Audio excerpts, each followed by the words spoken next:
At a Bunnings level, it's a whole nother channel for us to look at bringing talent into the business. Also from an internal Bunnings perspective, it's a really good opportunity for us to actually leverage the partnership, the ongoing relationship, to upskill our team as it stands today. So the partnership is just beginning and we're really enjoying it.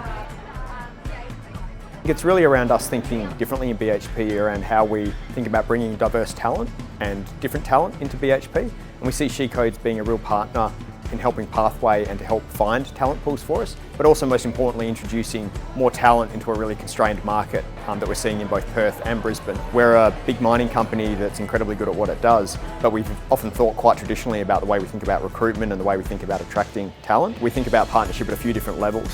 So as much as SheCodes and BHP are working together at a partnership level, we've also created connection at the level of people inside BHP, where the mentors and the coaches are in the BHP side, but then connecting really closely with the individuals who are participating in SheCodes Plus. And I think it's that connection at that level which really makes this real and really helps unite it and really adds value for all of us.